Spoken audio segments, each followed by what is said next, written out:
Ауылдағы жағдайдан хабардар Маржанның ойы алаңдаулы. Сіңлісіне көкесінен жаны ашып, ауылына барып қайтуды жөн көрді. Қысқы сессиясын аяқталып, студенттер демалысқа кететін шақ. Автобусқа билет алып жғақ киімдерін жинастырып ауылға бет алды. Қаладан келген қыздардың құрақ-құшақ қарсы алған әке-шешесі мен бауырлары Маржанды сағынып қалыпты. Еттің иісі мұрынды жарып, қызым-ау, үйдің тамағын сағынған шығарсың деген анасы келіні Айгүл мен Мерекені де үйге шақырып қойған. Екеуі тосырайып, Маржанды өбектеп жатқан жақындарына қызғана қарағандай отыр. Сөз арасында Айгүл: Маржан, сен де менің қызыңдайсың ғой. Мерекенің жағдайын естіген шығарсың, мектептен 9-дан шығып кетті. Колледжге түспеді. Мектеп қайта алмас, өзі де сыныптастарынан ұялып бармайды. Қалай да болса, қалаға оқуға түсіру керек, кеңесің болса.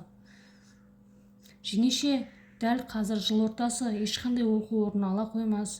Бұйыртса көктемнен әрекет жасайық, қосымша курстарға жазылсын. Мүмкіндік болса грант ұтып алсақ, керемет болар еді, деп жылы қайырған Маржанды жақтырып тұрған шамалы Мереке: Ой, Маржан, сендей болу қайда маған?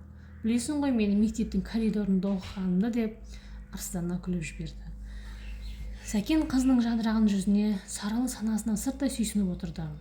Іштей жаратқаннан қызына жақсы жар жолыққанын тілеп, бағы ашылып, бақытты ғұмыр кешсе екен, бейнеткеш қызым дейтін. Көңілді кештен көңілсіз қайтқан екеу, Айгүл мен Мереке, үйлеріне барғанша Маржанды сырттай сыбап, өзімшіл болып кеткенін қараш, кеше ғана емес пе біздің табалдықты жалап күн көріп еді, кеудесінен нан пісіпті бейшараның, деседі. Лаура қызына қырын қараған келіннің дұрысынан түсінуге тырысты. Маржанға: Қызым, оларға еш ренжіме. Сенің әлі көрер жарығың алда. Сенің көрген күніңді ешкім көрмейді. Шүкір Аллаға, пейнетіңнің арқасында керемет оқуда оқып жатырсың. Біз сенімен мақтанамыз. Алла бағыңды ашсын. Сақшы жігіт жолықса ұзатып, құтты орныңа қондырсақ деп еді. Ұялып бетін басқан Маржан анасына: Әлі ерте ғой анашым, дегендей жымиып қояды. Анасымен түн ұжақ шүйіркелесіп, бауырларымен сағынысып, мауқын басқан Маржанның қалаға оқуына қайтатын уақыты.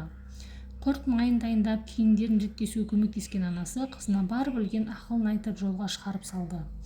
Кештетіп автобус қала шетіне тоқтап, жолаушылар кезекпен түсіп жатқанда арасынан Мерекені байқаған Маржан таңданысын жасырмай: Мереке, сен де қалаға бірге келдің бе?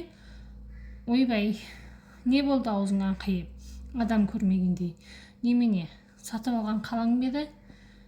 Жоқ, дұрыс түсінбедің. Айтсаң бірге шығып келгенше әңгіме құрып келер едік деген ғой.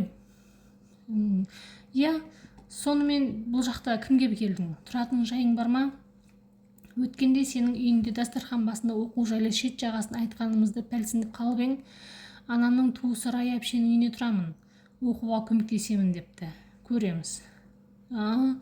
Жақсы, онда жолың болсын, мен мына жаққа қарай жүремін, деп жатақхананың мекен жайын айтқан Маржан қиылыстың арғы бетіндегі аялдамаға беттеді. Мерекенің Алматыға бірнеше рет келуі, жастайынан бөлелерімен жиі қыдырып, талай парктерде ойнайтын. Сол үшін де Маржан сіңлісі алып қалада адасып кетер деген ойдан ада еді. Оқудың машақаты басталып, студенттердің қызу тіршілігі жалғасып жатты. Араға ай салып, Маржанды жатақханаға іздеп келген Мерекенің түрінен түр жоқ. Тыныштық па, жаным-ау, мына сиқың не? Рая әпше мені үйінен қуып жіберді. Оқытам деген уәдесі құр екен. Мені кішкендей бәлекеттеріне қарасын деп ауылдан алдырған екен. Білесің ғой, бала қарамақтылығы екі жұмыртқадан дұрыс қуыра алмайтынымды. Оқытам деген қайда? Қайдағы оқу, сен дұрыс айтыпсың. Ешкім орта белден оқуға қабылдамады. Жазды күт дейді. Мен болсам Рая әпшенің үйіндегі қызметші болғым келмейді, деп жылап қоя берді. Сіңлісінің әбіржіген кейпінен жаны ашып, дереу Айгүл жеңшесіне қоңырау шалған Маржанға: Маған үйде жатып шер жалқау қыз керек емес. Оқып, өз күнің өзі көрсін. Болмаса аяқ қолын байлап, бірінші келген адамға әйелдікке беріп жібереміз, деп айқайға басты. Не де болса сіңлім ғой, мүмкін пәтер жалдап көрерміз, бірақ бір өзі тұра алмас. Одан бедер есіріп кетер деген Маржан жатақхананың басшылығымен сөйлесіп, өзі тұратын бөлмеге 5-ші қыз етіп Мерекені кіргізіп алды.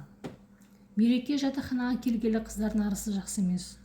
Күнде бір ши шығаратын Мерекенің бұл жүрісі жарамас деп қосымша дайындық курстарын іздестіре бастаған Маржанға Жансая көмекке келді. Кезінде өзі оқыған жақсы орталықтың нөмірін тауып, Мерекені жаздырып қойды. Сонымен күн ұзақ қолы бос отыратын қыздың аяғына құрақ салынды. Оқудан бас алмай студент қыздармен қатар білім алып, ентіға дайындалды. Соңғы кездері тым көңілді. Айнаның алдында сыланып сипанып отыратын ол, бірге тұратын қыздардың киімдерін сұрауға көшкен. Сәнденіп, жұбар иісті әтірді аямай себініп, жатақханаға шыққан бойы кештетіп бірақ келетін Мерекенің жүрісі күдік тудыра бастады. Жансаядан қосымша курсты мекен жайын сұрап алған ол, өзінің сабақтары аяқтала салысымен сіңлісінің ізін кезуге шықты. Сабақ кестесіне қарап, тарих пәнінің соңғы бөлігі қалғанын көрді. Оқушылар 10-15 минуттан соң аудиториядан шығып жан-жаққа тарқасты.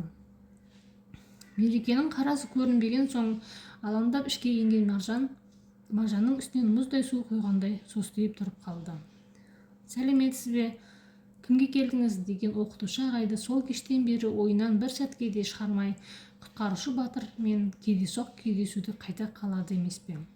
Маржан, мұнда неге келдің? деген Мерекенің жуан дауысы екеудің естілігін үзіп жібергендей.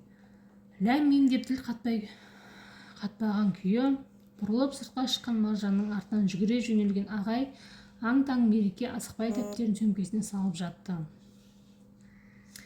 Маржан, тоқташы, қалайсың? Сен мені таныдың ғой, иә? Мен осы жерде қосымша сабақ беремін. Кешір, сенімен осылай ыңғайсыз жағдайда танысамын деп жоспарламап едім. Білем, араға біраз уақыт салдым. Өзіңді іздеп баруға да болар еді. Сенің мені тапқанын қалай қуанғанымды білесің ғой, деп ағынан ақтарып жатқанда артынан Мереке келіп, жүр Маржан, не болды соншама масқарамды шығарып? Жатақханаға бара жолды білмейді деп бедің? Деді де ешкімге сөз бермей қолынан қолтықтай Маржанды сүйрегендей алып кетті. Басқаша түсініп қалған құтқарушы жігіт өз сөздерінен ұялып кірерге тесік таппай артына жәутеңдеп қараған Маржанның жанарынан жылулықты сезгенде қуанышы қойнына сыймай жүрегі тулап қоя берді.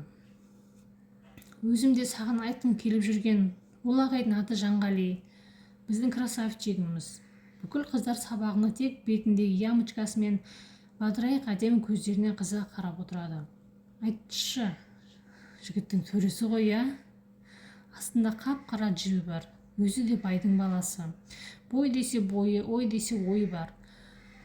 Любой қызды сындырып әуре болмай-ақ қыздардың өздері іздеп келеді біздің ағайды дей бергенде, Маржан өз-өзінен ұялып, әдейі құтқарушыны іздеп барғандай ыңғайсызданды. Мереке ары қарай сөзін жалғай, білесің бе, ағайдың менде ойы бар сияқты. Сабақ сұрамайды, басқа оқушылар сияқты менен үй жұмысында тексермейді. Соған қарағанда мені ұнататын сияқты. Менде әдейі алдыңғы партада шашымды жайып, қыздардың әртүрлі киімін киіп, көзіне түсіп жүрмін. Егер маған сөз салса білмеймін, менен бақытты адам болмас сірә деген сөздерден соң тағы да Маржанның кер тартпа мінезі аяқтан шалып, жаңа ғана болған бақытты шақты лезде сіңлісінің сөздері шайып жібергендей. Бөлмеге көңілсіз кірген Маржан төсегіне сұлқ құлаған бойы кешкі асқа бас көтермеді. Ертеңіне де сабаққа барғысы келмей көрпесіне оранып жата берді. Құрбылары бір жайсыздықты сезгендей не болғанын сұрап жатты. Тағы да сол ұяңдығынан салған ол үндемей, күлімсіреп, түк білдіргісі келмегенін, көңілінің құлазып жүргеніне қыздар алаңдай бастады. Мерекеге бәрібір. Әдеттегідей әтірді құйып, киімдерін шашып, бөлмені жинамақ түгілі ішкен кесесін жумайтын ерке тотайдың артын жабатын сол әпкесі Маржан ғой. Ақырында өзіне келе бастаған Маржанды университетке үлкен шара күтіп тұрды. Группаның старостасы ретінде бүкіл жауапкершілікті мойнына алған қыз білек сыбана кірісті. Кенет тағы әлгі құтқарушыны кездейсоқ кезіктірді. Сәлем Маржан, қалың қалай? деп қол созған Жанғалиға көзінің қиығын салмай, акт залының ширмасына қарай беттеген Маржанға қыздар, есің дұрыс па?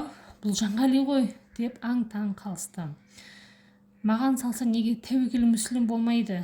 Кетсінші бар, деп Маржан бұртиған күйі іс шараның мәселесімен жүгіріп жүр. Маржанға қыздар қайтадан, Жанғалиді танымайсың ба? Танымасаң қайдам, біздің ректордың жалғыз ұлы ғой. Әй, маған десең неге президент болып кетпейді? Соншама қыр соңымнан қалмай не болды? Дей беріп еді.